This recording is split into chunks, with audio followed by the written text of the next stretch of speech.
Hey y'all, it's Saturday. I forgot to make a video last week because I have had recent life events happen. Specifically, I sprained my wrist really bad, and due to the nature of my program, that might involve me dropping out of school. So yeah, lots of not good things. But, getting into this week's topic, we are talking about the word queer. Queer was originally a slur used against LGBT people that has been reappropriated in recent years. And because of that, there's still a bit of a generational gap in who is comfortable using the word queer. Because for a lot of older LGBT people, the word still carries very oppressive connotations. However, queer is a very useful term in its contemporary usage, and addresses some of the shortcomings of the LGBT initialism and community by creating an umbrella term for all non-straight and/or non-cis people, which fosters solidarity within a community that focuses less on specific labels. You can be gay, bi, pan, ace, trans, non-binary. It doesn't matter, you can still be queer. Queerness reflects our generation's lack of priority on creating community through specific labels, and focuses more on our shared experiences under cis and heteronormativity.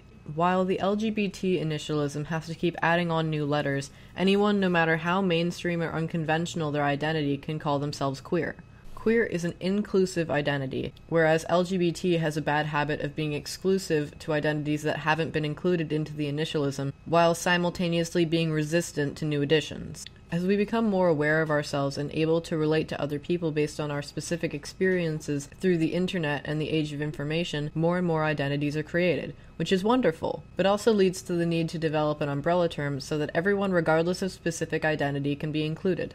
There have been other attempts to create an inclusive community term that doesn't focus on individual labels, such as MOGI, or marginalized orientations, gender alignments, and intersex. However, this term has a very problematic history, given that it doesn't specify what a marginalized orientation is, and has attempted to include both kinksters and pedophiles in the past. For those reasons, I'm personally opposed to the term MOGI and don't really want anything to do with it. I'm personally hugely in favor of the term queer. I even consider the queer community to be separate from the LGBT community. The queer community tends to place a larger priority on trans people and non-binary sexual and gender identities. As a bi person, I feel more comfortable in the queer community than the LGBT community, because the queer community has never pressured me to prove my gender or orientation, or asked me to pick a side between two binary options. The queer community has embraced me with all of my individual quirks and preferences, and has never demanded justification for me to find a safe space there. But even though there is so much positive about the queer community, it is important that we respect other people's language preferences. Many people still have very negative associations with the term for completely legitimate reasons. Respect the language people are comfortable with.